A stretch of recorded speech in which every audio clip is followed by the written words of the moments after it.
I'm Amber Collins, 28, and my younger sister Stephanie has always been competitive. Growing up in Boston, everything was a contest, grades, friends, even parental attention. But I never imagined she'd betray me by seducing Ryan, the man I planned to marry. The worst part? She didn't even love him. She just couldn't stand seeing me happy. What she didn't expect was my response when he realized his mistake. Before I continue this story, let me know where you're watching from in the comments. And don't forget to like and subscribe to hear how I made my sister watch the man she stole fall back in love with me. Stephanie and I grew up in a comfortable suburb just outside of Boston. Only 2 years apart, people often mistook us for twins despite our different appearances. I inherited our mother's blonde hair and blue eyes, while Stephanie got our father's dark features. Our parents always insisted they loved us equally, but Stephanie never seemed to believe it. From the moment she could walk, Stephanie was always grabbing my toys. In elementary school, she'd copy my science projects. In high school, she dated my ex-boyfriend just 2 weeks after we broke up. I always chalked it up to typical sibling rivalry, never imagining how far she would eventually go. After college, I landed a marketing position at Tech Future, a promising startup in downtown Boston. I worked my way up to executive level within 3 years, earning respect in the industry and finally feeling like I was carving out my own identity separate from our childhood competition. I had my own apartment in the South End, a growing circle of friends, and a career I was passionate about. For once, Stephanie and I weren't directly competing, as she pursued a teaching career instead. I met Ryan Mitchell at Caffeine Dreams, a cozy coffee shop near my office. I was rushing to grab my usual latte before a meeting when I collided with him, spilling his Americano all over his crisp white shirt and navy blue tie. Mortified, I insisted on paying for dry cleaning, but he just laughed it off and asked for my number instead. He called that same evening, and we arranged our first date for the following Friday. Ryan was everything I'd been looking for. At 30, he was established in his career as an architect at a prestigious firm, intelligent without being arrogant, and had a dry sense of humor that perfectly complemented mine. He was tall with sandy brown hair that always looked slightly windswept, warm hazel eyes, and a smile that made my heart skip. Our relationship progressed naturally. After 3 months, we were spending most nights together, either at my place or his loft in Beacon Hill. At 6 months, we were discussing future plans, contemplating moving in together. And I'd even caught myself browsing engagement rings online. I introduced Ryan to my family at a Sunday dinner where everyone seemed to adore him, especially Stephanie. At first, I thought Stephanie was just being friendly. She asked Ryan about his work, laughed at all his jokes, and seemed genuinely interested in getting to know the man who had captured my heart. I was actually relieved, thinking maybe we'd finally moved past our childhood rivalry. My parents commented on how nice it was to see us getting along so well as adults. But during the third family dinner, something fell off. Stephanie had dressed up more than usual, wearing a low-cut blouse and designer jeans I recognized from my own closet, borrowed without asking. As usual, she positioned herself next to Ryan at the table, constantly finding excuses to touch his arm or shoulder during conversation. When Ryan mentioned his love for hiking, Stephanie immediately proclaimed it was her passion too, despite having complained about the single-nature walk we'd taken as a family years ago. "You two should check out Blue Hill sometime," she suggested, completely excluding me from the activity. "I know all the best trails." Ryan, ever polite, just smiled and said, "That sounds great. Amber and I have been meaning to do more outdoor activities together." I noticed the flash of annoyance in Stephanie's eyes when he included me, but I dismissed it. Later that night, as Ryan and I drove home, I casually mentioned Stephanie's behavior. "She seems to really like you," I said, trying to keep my tone light. Ryan shrugged. "She's nice." I'm glad your family approves of me. They all love you, I replied, pushing away the nagging feeling that Stephanie's interest went beyond sisterly approval. As the weeks passed, Ryan and I grew closer. We established our favorite restaurants, developed inside jokes, and formed those little habits that make a relationship feel like home. He kept a toothbrush at my place, and I had a drawer at his. We talked about eventually buying a house together, maybe in Cambridge or Somerville, somewhere with a yard for the dog we both wanted. I was happier than I'd ever been, completely unaware that my perfect relationship was about to be systematically dismantled by the person who should have been most protective of my happiness, my own sister. The first clear sign something was wrong came when Stephanie started appearing at places Ryan and I frequented. I'd mentioned our Saturday morning ritual of breakfast at the Friendly Toast in Cambridge, and suddenly Stephanie was there, claiming she just happened to be in the neighborhood and asking to join us. The same thing happened when we went to a wine tasting event I'd told my parents about. And again, when we attended an architecture exhibit Ryan had been excited about for months. What are the odds? Stephanie would say with a laugh that never quite reached her eyes. Boston can feel so small sometimes. But Boston isn't that small, and the coincidences were becoming too frequent to ignore. Then I noticed the text messages. Ryan and I were comfortable using each other's phones, nothing to hide, we'd both said. One evening while he was in the shower, his phone lit up with a message from Stephanie. Can't wait to get your opinion on those design books tomorrow. Our secret, winky face. When Ryan returned, I asked him about it, trying to keep my voice casual despite the unease growing in my stomach. Oh, Stephanie asked for some architecture book recommendations, he explained. She's thinking of redecorating her apartment and wanted professional advice. I offered to meet her for coffee to discuss it, and you didn't mention this to me because... I asked, hating how jealous I suddenly felt. Ryan kissed my forehead. It wasn't a secret, Amber. It just didn't seem important enough to mention. She's your sister, and I'm just trying to be nice to your family. I wanted to believe him. After all, this was Ryan honest. Straightforward Ryan who'd never given me any reason to doubt him. And this was my sister who, despite our competitive history, surely wouldn't cross that line. I pushed my concerns aside and decided to trust both of them. But the coffee meeting turned into regular text conversations. Stephanie began calling Ryan directly instead of going through me for family events. When I checked Ryan's phone again, feeling guilty for my suspicion but unable to shake it, I found dozens of messages between them, many containing inside jokes I wasn't part of. As Ryan started becoming more distant, working late more often and seeming distracted when we were together, my friend Jessica voiced the concern I'd been afraid to acknowledge. I don't want to cause problems, Jessica said during our lunch break, but I saw Ryan and Stephanie at Tat Bakery yesterday. They looked close. He had his hand on her back when they were ordering. My stomach dropped. They're just friends, I said automatically, though the words sounded hollow even to me. Maybe, Jessica replied. Unconvinced.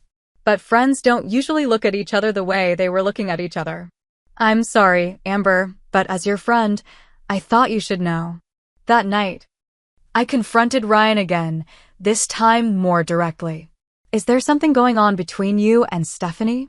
Ryan's expression shifted from surprise to guilt before settling into careful neutrality. Of course not. She's your sister, Amber. That's not an answer, I pressed. You've been distant. You're texting her constantly. Jessica saw you together at Tat. And you never mentioned meeting her. Ryan sighed, running a hand through his hair. Stephanie's been going through some stuff. She didn't want to burden you with it because she knows how busy you are with work. I've just been trying to be supportive. What stuff? I demanded. She should really be the one to tell you, he hedged. It's personal. The family dinner that weekend was unbearable. Stephanie arrived wearing a dress nearly identical to one she'd seen me wear on a date with Ryan. She positioned herself beside him again, laughing too loudly at his jokes. touching his arm at every opportunity. At one point, she leaned over to whisper something in his ear that made him smile in a way that twisted my heart. My mother noticed my discomfort and followed me into the kitchen when I went to refill my water glass. "Is everything okay between you and Ryan?" she asked, concern etching her features. "Everything's fine," I lied. "Just stressed about work." Her eyes drifted to the dining room, where Stephanie was showing Ryan something on her phone, their heads close together. "Stephanie seems quite taken with him," she observed carefully. "They're friends." I repeated the line I was beginning to hate. My mother squeezed my arm. "Just be careful, sweetheart. You know how Stephanie can get when she wants something." After dinner, I pulled Stephanie aside while Ryan helped my father with the dishes. "What's going on with you and Ryan?" I asked bluntly. Stephanie's eyes widened with practiced innocence. "What do you mean?" "You know exactly what I mean. The texts, the secret meetings, the constant flirting." "You're my sister, Steph." "You're being paranoid," she scoffed. "Ryan and I are friends." "Is that a crime now?" "God, Amber, you always think everyone's trying to take your things. Some things never change from when we were kids." "He's not a thing, he's my boyfriend," I said, anger rising. "And you're crossing boundaries. If Ryan has a problem with our friendship, he can tell me himself," she snapped. "Maybe you should ask yourself why you're so insecure. Ryan's a grown man who can decide who he wants to be friends with." I left the conversation feeling like I was the unreasonable one, questioning my own perceptions. Maybe I was being paranoid. Maybe this was all innocent. And my childhood history with Stephanie was coloring my interpretation of events. But as the weeks passed, Ryan became increasingly distant. Our date nights became less frequent. He started traveling more for work, at least that's what he claimed. When we were together, he was often distracted, checking his phone and smiling at messages I could only assume were from her. I was losing him, and I didn't know how to stop it. The evidence I couldn't ignore came on a rainy Tuesday afternoon. I'd left work early with a migraine and was heading to Ryan's apartment with soup from his favorite deli, hoping to surprise him since he'd called in sick that morning. As I approached his building, I spotted them through the window of a cafe across the street, Ryan and Stephanie sitting close together, his hand covering hers on the table. There was an intimacy to their posture that made me physically ill. I stood in the rain, soup growing cold in my hands, watching them through the glass for nearly 10 minutes. They never saw me. When Stephanie reached up to touch Ryan's face, I finally turned away and went home, soaked and shivering more from shock than from the rain. That night, I confronted Ryan at my apartment. I didn't scream or throw things. I simply showed him the photos I'd taken from across the street and asked for the truth. The fight that followed was both devastating and revealing. Ryan admitted that Stephanie had been pursuing him for weeks, showing up at his workplace, calling him constantly, confiding in him about her problems. "I never meant for it to go this far," he insisted, pacing my living room.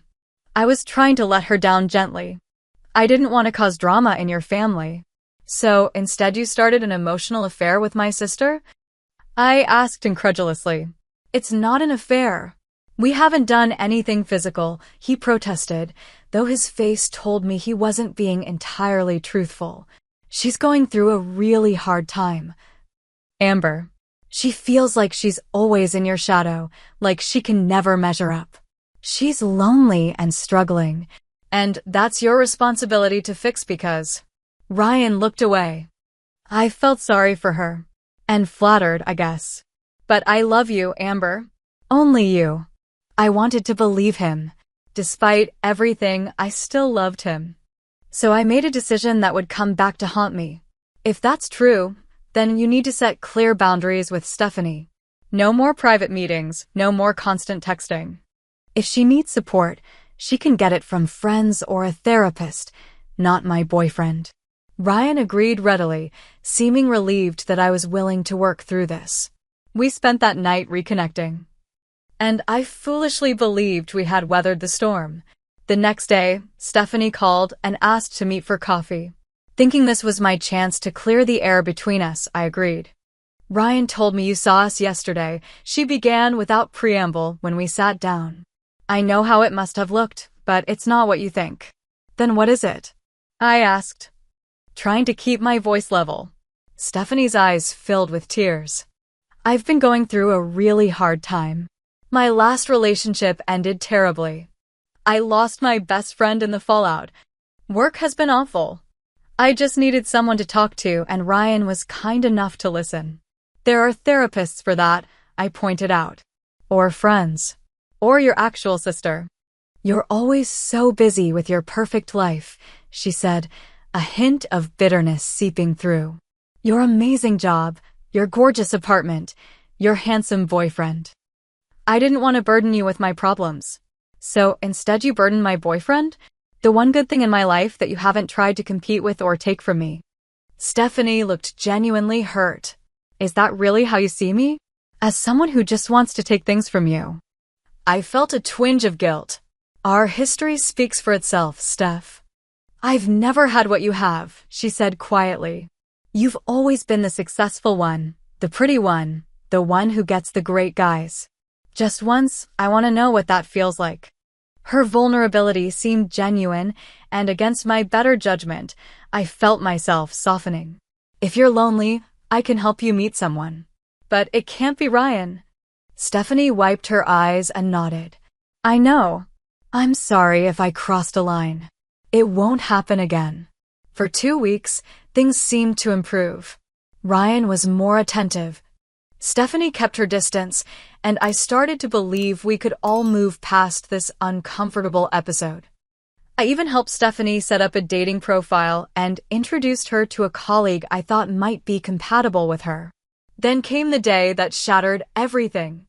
I had a presentation that was suddenly rescheduled, allowing me to leave work 3 hours earlier than expected.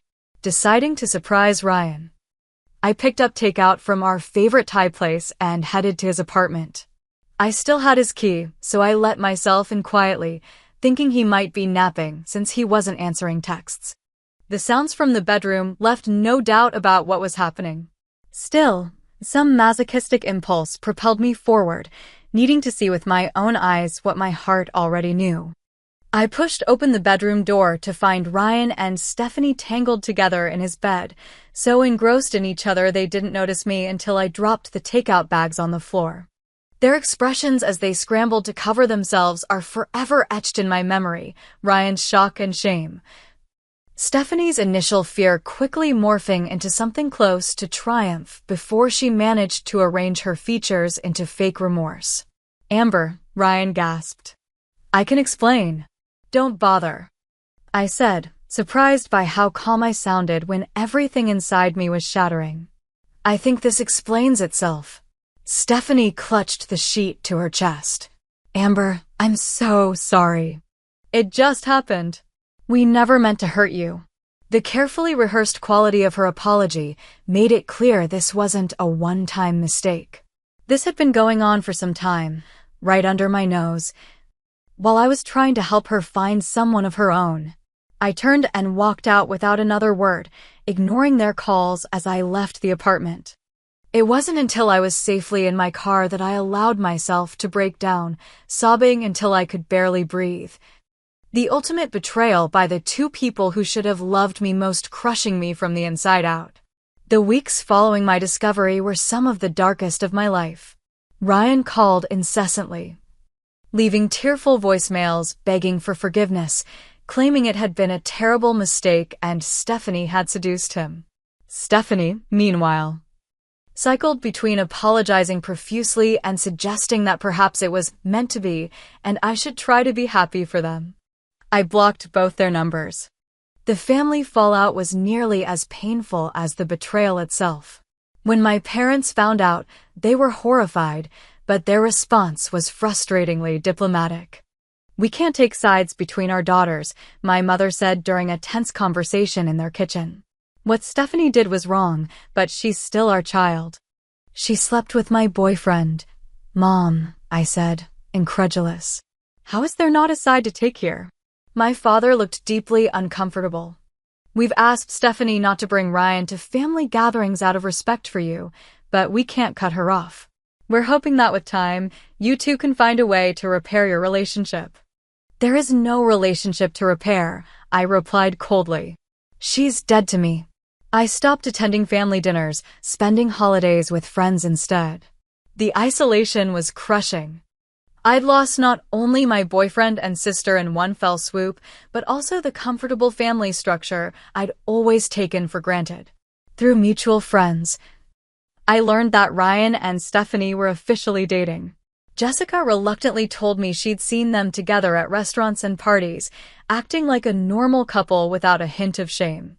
The thought of them building a relationship on the ruins of mine made me physically ill. "There's something else," Jessica said hesitantly during one of our lunch meetings. "Ellie from accounting overheard Stephanie at Newberry Street Salon last week. She was telling her stylist that she'd been planning to get Ryan away from you for months. That she said you always got everything, and she deserved to have something for herself for once." The confirmation of Stephanie's deliberate sabotage was both devastating and strangely validating. This hadn't been an accident or a moment of weakness. My sister had systematically targeted my relationship out of pure jealousy and spite. Even more disturbing was learning through another friend that Stephanie had pursued other boyfriends of mine in the past, though unsuccessfully. This was apparently just the first time she'd managed to succeed in her campaign to take something that belonged to me. My work suffered as I struggled with depression and betrayal. I took a 2-week leave of absence, barely leaving my apartment, surviving on delivery food and barely sleeping. When I returned to the office, I was a shell of my former self, going through the motions without any of the passion that had previously driven my career. The worst part was the realization, through bits of information from mutual acquaintances, that Stephanie didn't even truly care for Ryan. She'd been seen flirting with other men when he wasn't around, complaining that he was too boring and not as successful as she'd hoped. It became increasingly clear that she had wanted him simply because he was mine, and once she had him, the victory was more important than the actual relationship. One night, after too much wine and scrolling through old photos I should have deleted, I found myself writing a long email to Stephanie. I poured out years of hurt, not just from this betrayal, but from a lifetime of competition and jealousy. I wrote about how I'd always tried to be a good sister despite her constant attempts to undermine me. I asked her what I had ever done to make her hate me so much that she would deliberately destroy the one relationship that had brought me true happiness. I never sent it. Instead, I printed it out, read it once more, and then burned it in my kitchen sink, watching the flames consume years of pain and resentment. As the last embers died, I made a decision. Stephanie had taken enough from me. She had stolen my boyfriend, damaged my relationship with my parents, and robbed me of my happiness. But I would not let her take my dignity or my future. That night, I deleted all photos of Ryan from my phone and social media. I rearranged my apartment, getting rid of anything that reminded me of him. I joined a gym, signed up for therapy, and recommitted to my career. If Stephanie wanted to see me broken, I would deny her that satisfaction. The road to recovery wasn't easy or quick. There were still nights I cried myself to sleep, days when getting out of bed seemed impossible. But slowly, painfully, I started to rebuild my life without Ryan or Stephanie in it. I developed new friendships, explored parts of Boston I'd never visited, took weekend trips to places Ryan and I had never been. 6 months after the betrayal, I was having dinner with Jessica when she hesitantly brought up a rumor she'd heard. "I probably shouldn't tell you this," she said, twirling pasta around her fork nervously. "But I thought you might want to know. Apparently, Ryan and Stephanie broke up. It was pretty ugly from what I heard. He accused her of cheating. She threw his things out the window of her apartment." The whole dramatic scene. I was surprised by my own reaction, not satisfaction or vindication, but a strange, hollow emptiness. "I can't say I'm shocked," I finally replied. Stephanie never wanted Ryan. She just wanted to take him from me. What are you going to do? Jessica asked. If Ryan tries to contact you again. I considered the question carefully. Nothing, I said. They're both dead to me. But even as I said the words, a small, dark part of me was forming a different plan entirely. The revelation of Ryan and Stephanie's breakup shifted something inside me. For months, I'd been focused solely on healing, on moving forward despite the gaping wound they'd left in my life. But now a new possibility emerged, not just recovery, but retribution. I didn't act immediately. Instead, I continued my self-improvement journey with renewed purpose. I hired a personal trainer and dedicated myself to fitness, shedding the stress weight I'd gained during the worst of my depression. I took on high-profile projects at work, earning a promotion that came with a substantial raise. I expanded my social circle, making friends who had no connection to my previous life with Ryan or knowledge of Stephanie's betrayal. On the surface, I was thriving, the perfect image of a woman who had overcome heartbreak and emerged stronger. But beneath that carefully constructed facade, I was strategizing. 3 months after learning of their breakup, I orchestrated a chance encounter with Ryan. I knew from social media that he frequented a particular coffee shop near his office on Tuesday mornings. Dressed in a flattering business suit that showcased my newly toned figure. Hair and makeup perfectly done, I walked in at precisely 8:15 a.m., timing my arrival to coincide with his usual schedule. The look on his face when he saw me was worth every punishing workout. Every late night at the office, every tear I'd shed alone in my apartment. Shock, admiration, and unmistakable regret flashed across his features before he could compose himself. Amber, he said, standing awkwardly beside his table.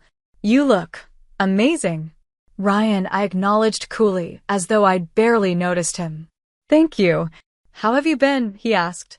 His voice tinged with the nervousness of someone who knows they've done irreparable harm. Better than ever, I replied with a smile that didn't quite reach my eyes. Excuse me. I need to grab my coffee. I'm running late for a meeting. I turned away, ordering my drink and deliberately engaging in a friendly conversation with the barista, letting Ryan see how easily I could be warm and engaging with everyone but him.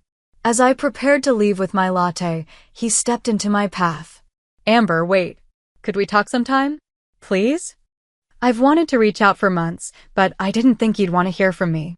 I pretended to consider his request. I don't know, Ryan. What could we possibly have to talk about after all this time? I made the biggest mistake of my life, he said quietly. Not a day goes by that I don't regret what I did to you. For a moment, I allowed genuine pain to show on my face. You didn't just do something to me, Ryan. You and Stephanie destroyed me. Do you have any idea what that was like? No, he admitted, looking ashamed. I can't imagine. But please, just one conversation. Let me at least apologize properly. I took out my business card and handed it to him. I have a dinner meeting tonight, but I'm free tomorrow after work. Text me if you're serious. Then I walked out, feeling his eyes on me the entire way. That evening, the expected text came through. We arranged to meet at a neutral location, a quiet bar downtown that we'd never visited together during our relationship. I deliberately arrived 15 minutes late, wanting him to wonder if I'd changed my mind. When I finally walked in, he stood immediately, relief evident on his face. He looked good, I had to admit, a little thinner perhaps, with new lines around his eyes that spoke of sleepless nights. I wasn't sure you'd come, he said as I sat across from him. I almost didn't, I replied honestly. What followed was Ryan's confession and apology. He explained how Stephanie had pursued him relentlessly, how she'd played on his sympathies with stories of her loneliness and depression, how she'd made him feel needed in a way that appealed to his ego. He admitted that he'd been weak and selfish, that he'd betrayed not just my love, but my trust. She never loved me, he said, staring into his barely touched scotch. Once she had me, she lost interest. She'd start fights over nothing, accuse me of still having feelings for you, flirt with other men in front of me. It was like once she'd won, the prize didn't matter anymore. That sounds like Stephanie, I said, allowing a small, sad smile. She's always been like that, even when we were kids. She'd beg for a toy I had, then toss it aside once our parents made me share. I was just a toy to her, Ryan said bitterly. A way to hurt you. And you let her use you that way. I pointed out, keeping my voice even. Yes, he acknowledged. I have no excuse. I threw away the best thing in my life for nothing. We talked for hours. I let him see glimpses of my pain, carefully measured to make him understand the depth of his betrayal without revealing how thoroughly he had broken me. I told him about the therapy I'd needed. The nights I couldn't sleep, the trust issues I now carried into every new interaction. With each revelation, I watched guilt and regret deepen on his face. By the end of the evening, Ryan was practically begging for another chance. I know I don't deserve your forgiveness, much less a second chance, he said as we prepared to leave. But I've never stopped loving you, Amber. What we had was real. I was just too stupid and weak to protect it. I studied him carefully. I don't know if I can ever trust you again, Ryan. And I don't know if I want to try. Please, he said softly. Just think about it. I'm not asking for an answer tonight. Take all the time you need. I'll wait. I nodded noncommittally. Good night, Ryan. Over the next few weeks, Ryan pursued me with the dedication of a man seeking redemption. There were thoughtful text messages, never pushing but always gently reminding me of his presence. Flowers delivered to my office. A book I'd mentioned wanting to read appearing at my door. He was careful never to overwhelm me, respecting my boundaries while making his intentions clear. I kept him at arm's length, agreeing to occasional coffee meetings that gradually extended to dinners. I let him see my hesitation, my lingering hurt, the walls I'd built around my heart. Each time he proved himself trustworthy in some small way, I allowed him a fraction closer. My friends were concerned. Jessica in particular was adamant that I was making a mistake. After what he did, she demanded during our weekly lunch. Amber, he slept with your sister. There's no coming back from that. People make mistakes, I said, watching her reaction carefully. Forgetting your anniversary is a mistake. Sleeping with your girlfriend's sister is a deliberate choice made multiple times, she countered. Are you really considering taking him back, or are you just torturing him? Because if it's the latter, I fully support it. I smiled enigmatically. I'm just seeing where this goes. What I didn't tell Jessica was that I'd already made my decision.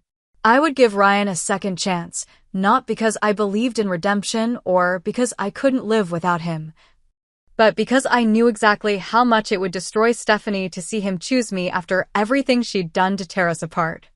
It was the perfect revenge, letting my sister watch as the man she'd schemed and manipulated to steal returned to me willingly, lovingly, choosing me over her not once, but twice. I would reclaim what she had taken, not because I couldn't live without it, but because I refused to let her win. 6 months after our first reconnection, I finally agreed to officially restart our relationship. Ryan was overjoyed, treating me with a reverence and appreciation he'd never shown during our first time together. He was transparent about his whereabouts, open with his phone, and made consistent efforts to rebuild the trust he'd shattered. And all the while, I made sure news of our renewed relationship filtered back to Stephanie through mutual friends and family members. I posted carefully selected photos on social media, knowing she would see them. I mentioned Ryan casually in conversations with my parents, who had given up trying to maintain neutrality when Stephanie's behavior after the breakup had revealed her true character. The stage was set for the final act of my revenge. All I needed was for Stephanie to make her inevitable appearance. The opportunity for a direct confrontation came sooner than I expected. My parents decided to host a 4th of July barbecue, inviting extended family and friends to their backyard in suburban Massachusetts. They asked if Ryan and I would attend, cautiously mentioning that Stephanie would also be there. "It's been over a year, Amber," my mother said during our phone conversation. "We're not asking you to be best friends with her, but your father and I would love to have our whole family together for one holiday." I paused, pretending to consider. "Will she be bringing anyone?" "No," my mother replied, a note of concern in her voice. "She's not seeing anyone right now. She's been struggling a bit lately." Perfect, I thought. Out loud, I said, "Ryan and I will be there, Mom. But don't expect miracles." Ryan was nervous when I told him about the invitation. "Are you sure about this?" "I don't want to cause more family drama. It's time," I said firmly. "We can't avoid her forever.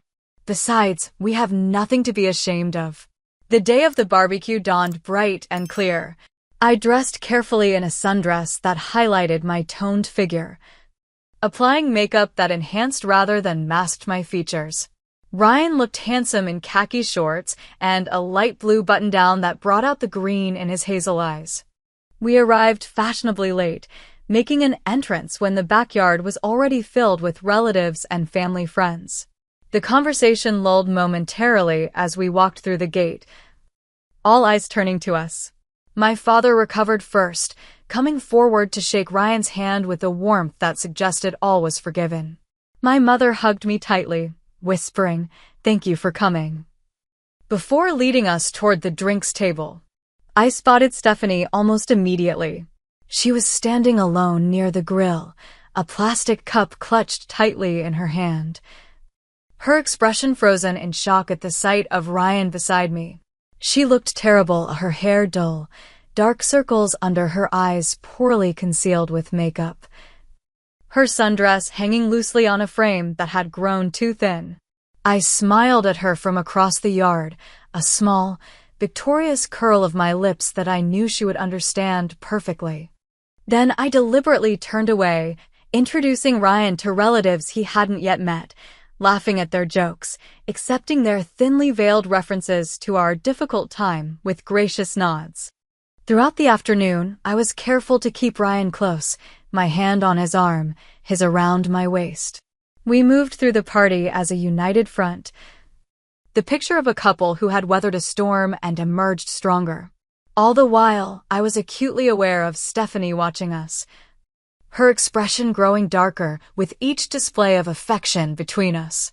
It took 3 hours and several glasses of wine before she finally approached. Ryan tensed beside me as she walked over, but I squeezed his hand reassuringly. "Amber," she said, her voice brittle. "Ryan, how nice to see you both." "Stephanie," I replied coolly, "you're looking, well." She ignored the obvious lie. "I'm surprised to see you here together. Mom didn't mention you were back together." "We've been back together for months," I said, allowing genuine happiness to color my tone. "It's been wonderful, hasn't it, Ryan?" "Better than ever," he agreed, his arm tightening around my waist. Stephanie's smile was tight, her eyes glassy with unshed tears and alcohol. "How nice. I'm happy for you." "Are you?" I asked softly. Something in my tone must have triggered her because suddenly the facade cracked. "You're doing this to hurt me, aren't you?" she hissed, dropping all pretense. "You took him back just to show that you could." Ryan started to respond, but I placed a gentle hand on his chest. "This isn't about you, Stephanie. It never was. Ryan and I love each other. We're building a life together. Your opinion on that is irrelevant." "He was with me," she insisted, her voice rising slightly. "He chose me over you." "No," Ryan interjected firmly. "I made a terrible mistake that I'll regret for the rest of my life. I never chose you, Stephanie. I was weak and selfish, and I hurt the woman I truly love. But I never loved you." Stephanie's face contorted with rage and humiliation.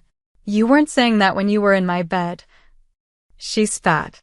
Several nearby relatives turned at her outburst, expressions ranging from shock to uncomfortable recognition of the family drama unfolding. "I think you've had too much to drink," I said evenly. "Maybe you should go inside and lie down." Don't patronize me, she snapped. You've always thought you were better than me. Perfect Amber with her perfect job and perfect boyfriend. Well, he wasn't so perfect when he was screwing your sister, was he? The yard went silent. My mother appeared at Stephanie's elbow, her face tight with embarrassment and anger. That's enough, Stephanie. You're making a scene. I'm making a scene. Stephanie laughed bitterly. What about them? Parading around like nothing happened? Like he didn't betray her with me? Like I don't even matter. You don't, I said quietly, the words carrying in the silence. Not to us. Not anymore. Stephanie lunged toward me, but my father caught her arm, preventing what would have been a very public assault. Inside. Now, he ordered, his voice broking no argument as he guided her firmly toward the house. As they disappeared inside, the murmurs around the yard gradually resumed, though the atmosphere remained tense. My mother looked at us apologetically. I'm so sorry, she said. I hoped she could handle seeing you two together. It's not your fault, Mrs. Collins, Ryan assured her. Stephanie has always had trouble accepting consequences for her actions. The remainder of the barbecue passed without further incident. Stephanie didn't reemerge from the house, and when we left several hours later, my father mentioned he'd called her a rideshare to take her home since she was in no condition to drive. In the car, Ryan was unusually quiet. Finally, as we approached the city, he spoke. That was awful. I knew she'd be upset, but I didn't expect that level of viciousness. She always was a sore loser, I remarked, watching the city lights appear on the horizon. Ryan glanced at me. Is that what this is to you? A competition you've won? I considered my answer carefully. No. This is us choosing each other despite everything. This is me refusing to let her actions define our future. He seemed satisfied with my response, but as we drove in silence, I allowed myself a small, private smile. The barbecue had gone even better than I'd planned. Stephanie had revealed her true nature to everyone, burning bridges I hadn't even needed to touch. Her humiliation had been complete and public, witnessed by everyone whose opinion she claimed to value. 2 weeks later, Ryan surprised me by taking me to dinner at Menton, one of Boston's most exclusive restaurants. He seemed nervous throughout the meal, checking his pocket repeatedly, stumbling over simple conversation topics. I knew what was coming even before he dropped to one knee beside our table, producing a ring that caught the candlelight in dazzling sparkles. Amber Collins, he said. His voice steady despite the emotion in his eyes. I know I don't deserve a second chance with you, but you gave me one anyway. I promise to spend every day of the rest of my life proving that your faith in me isn't misplaced. Will you marry me? The restaurant had gone quiet, other diners watching expectantly. I let tears fill my eyes, genuine tears, because despite everything, despite my initial motivations for reconciling with Ryan, I realized I did still love him. The revenge against Stephanie had been sweet, but it wasn't the only reason I was here in this moment. Yes, I said simply, extending my trembling hand. As he slipped the ring onto my finger, a platinum band with a stunning emerald-cut diamond, the restaurant erupted in applause. Ryan kissed me, and I kissed him back, allowing myself to fully embrace the happiness I'd been holding at arm's length. Later that night, as we celebrated in his apartment, I posted a photo of the ring on Instagram with a simple caption. Second chances can be even better than firsts. #engaged, #foreverlove. I knew Stephanie would see it. I knew it would hurt her more than anything else I could have done. But as I set my phone aside and turned to the man who would be my husband, I realized something unexpected. I didn't care anymore. Stephanie's pain was no longer my priority. My happiness was. The final piece of my revenge played out at our engagement party 2 months later. My parents insisted on hosting, and despite my mother's hesitation, I suggested including Stephanie on the guest list. Are you sure? My mother asked, concern evident in her voice. After what happened at the barbecue, she's still family. I said magnanimously. And I'm moving forward with my life. This is me extending an olive branch. The night of the party, Stephanie arrived late, sober and subdued. She'd made an effort with her appearance, her hair freshly styled, wearing a dress that must have been new. She approached us as we greeted guests, offering a stiff congratulations. "Thank you for coming," I said, my smile genuine. "It means a lot to have family here." She nodded, unable to meet my eyes. "You look happy," she observed quietly. "I am," I confirmed. "Happier than I've ever been." As she moved away to get a drink, Ryan squeezed my hand. "That was gracious of you." "Life's too short for grudges," I replied, watching Stephanie retreat to a corner of the room. Besides, the best revenge isn't making someone suffer. It's being happy despite their best efforts to destroy you. As the evening progressed, I watched Stephanie watching us, saw her flinch each time Ryan kissed me, noted her forced smile when guests asked about wedding plans, observed her gradual withdrawal as it became clear to everyone that Ryan and I were genuinely in love. By the time she left early, slipping out without saying goodbye, I felt nothing but pity for her. She had tried to take something precious from me out of jealousy and spite, but in the end, she had only succeeded in losing her sister, damaging her relationship with our parents, and revealing her true character to everyone who mattered. My revenge was complete, but more importantly, so was my healing. I had reclaimed not just Ryan, but myself, stronger, wiser, and ready for the future we would build together. As our wedding day approached, I found myself in a strange emotional space. The satisfaction of seeing Stephanie's scheme ultimately fail had faded, leaving me with unexpected questions about my own motivations and actions. Had I really taken Ryan back because I loved him? Or had my desire for revenge against Stephanie been the driving force? The question haunted me enough that I finally brought it up during a session with Dr. Warner, the therapist I'd been seeing since the initial betrayal. "I'm worried that I've been using Ryan," I admitted, twisting my engagement ring nervously. "That I reconnected with him primarily to hurt Stephanie rather than because I truly forgave him." Dr. Warner considered this. "Motivations are rarely simple, Amber. It's possible both things are true, that you wanted to reclaim what was taken from you, and that you still had genuine feelings for Ryan. The important question is, how do you feel about him now?" I thought carefully before answering. "I love him. When I imagine my future, he's in it. But sometimes I wonder if our relationship is built on a rotten foundation. Can something that began partly as revenge ever be truly healthy?" "That depends on whether you've been honest with yourself and with Ryan," she replied. "Does he know that hurting Stephanie was part of your motivation for reconciling?" "No," I admitted. "I've never told him that." "Perhaps that's a conversation worth having before you walk down the aisle," she suggested gently.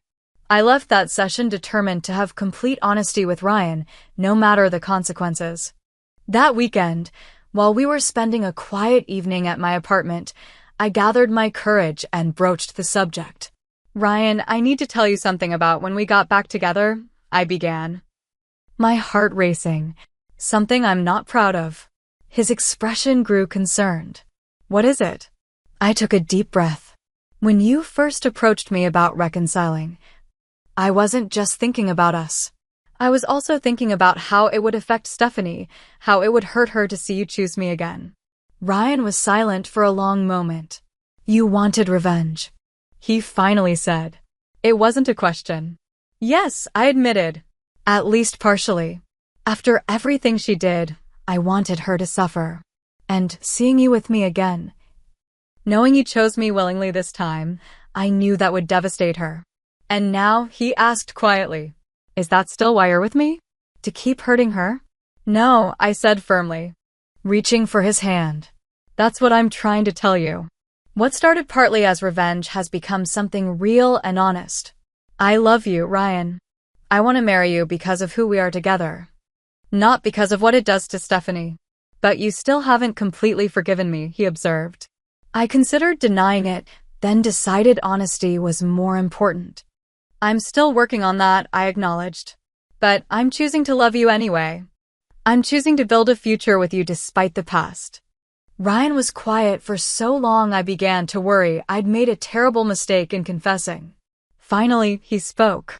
Thank you for telling me the truth, he said. I don't think I have the right to judge you for wanting revenge, considering what I did. At least your motivations were somewhat justified. Does it change how you feel about marrying me? I asked, vulnerability evident in my voice. No, he said, squeezing my hand. If anything, it makes me more certain. We're both coming into this with our eyes open now. No more secrets. No more hidden agendas. The relief I felt was profound. For the first time since the betrayal, I felt truly unburdened.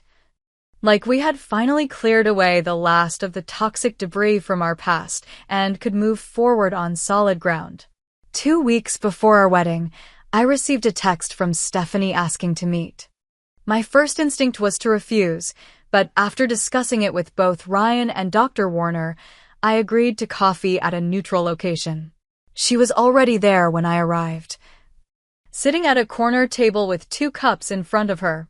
I got you a latte, she said as I sat down. 2 pumps of vanilla, no foam. You still take it that way, right? I was surprised she remembered. Yes, thanks. An awkward silence fell between us. Finally, Stephanie spoke. I'm not coming to the wedding. I know, I replied. Mom told me you declined the invitation. I wanted to tell you myself and explain why. She took a deep breath. It's not because I'm still in love with Ryan or because I'm jealous, though I know that's what everyone thinks. It's because I need to stop being the person I've been my whole life, and I can't do that while trying to pretend everything's normal between us. I studied her, looking for signs of manipulation or self-pity, but found only what appeared to be genuine regret. What do you mean, the person you've been? I asked. The person who's always measuring herself against you. The person who defines her worth by what you have that she doesn't. She looked down at her coffee. I've been seeing a therapist. She's helping me understand why I've always been so competitive with you, why I've never been able to just be happy for you without feeling diminished somehow. I wasn't sure how to respond. This level of self-awareness was new territory for Stephanie. I did a terrible thing to you, she continued when I remained silent. Unforgivable, really. I told myself it was because I loved Ryan, but that was a lie. I hardly knew him. I just wanted to take something that made you happy because I couldn't stand seeing you have something I didn't. Why are you telling me this now? I asked. Because I'm trying to change, and that starts with honesty. I'm moving to Chicago next month. New job, new city, clean slate. No more living in my sister's shadow, real or imagined. She attempted a smile. I want you to know I'm happy for you and Ryan. You deserve the life you're building together. I considered her words carefully. I appreciate you telling me this, Stephanie. I hope you find what you're looking for in Chicago. I'm not asking for forgiveness, she clarified. I know that's too much to expect. I just wanted you to know that I understand what I did and I'm trying to be better. As we parted ways outside the coffee shop, I felt a strange lightness. Not forgiveness, I wasn't ready for that, but perhaps the first step toward a different kind of relationship someday, one built on mutual respect rather than competition. Our wedding day arrived on a perfect September afternoon. The ceremony was held in the Boston Public Garden, surrounded by early autumn foliage and the people we loved most. Stephanie wasn't there. But she had sent a gift, a beautiful silver frame containing a photo of us as children, arms around each other, smiling without a hint of the competition that would later define our relationship. The note simply read, "Remember when it was simple. Wishing you both all the happiness in the world. Love, Steph." As Ryan and I exchanged vows, I felt the last pieces of my revenge plot finally dissolve. This moment wasn't about Stephanie, or what she had done, or how I had made her pay. It was about Ryan and me choosing each other despite our flaws and mistakes, about building something new from the wreckage of what had been destroyed. At the reception, My father gave a toast that brought tears to my eyes. To second chances, he said, raising his glass. Not just between Amber and Ryan, but in all relationships that matter. To the courage it takes to forgive and the wisdom to know when to try again. Later that night, as Ryan and I shared our first dance as husband and wife, I reflected on the journey that had brought us here. What had begun as a desire for revenge had transformed into something I hadn't expected, genuine healing, not just for me, but for all of us. I had wanted to make Stephanie watch Ryan fall for me again, to hurt her as she had hurt me. In the end, I had accomplished that. But the victory felt hollow compared to the real triumph, finding my way back to love and trust after believing both were lost to me forever. The true lesson wasn't in the satisfaction of revenge, but in the realization that the best response to betrayal isn't to betray in return. It's to rebuild something stronger, more honest, and more resilient than what was broken. As we swayed to the music, surrounded by people who had supported us through our darkest times, I leaned my head against Ryan's shoulder and whispered, "I'm glad we found our way back to each other." "Me too," he murmured, holding me closer. "Every day for the rest of our lives, I'll make sure you never regret giving us a second chance." In that moment, I knew with certainty that I already didn't. What's your take on this story? Have you ever been betrayed by someone close to you? And if so, how did you handle it? Do you believe in second chances after betrayal, or are some lines that can't be uncrossed? I'd love to hear your thoughts in the comments below. And if you enjoyed this story, please like, subscribe, and share with friends who might find it meaningful. Thank you for listening, and remember that sometimes the most powerful response to pain isn't revenge, but rebuilding something beautiful from the ashes.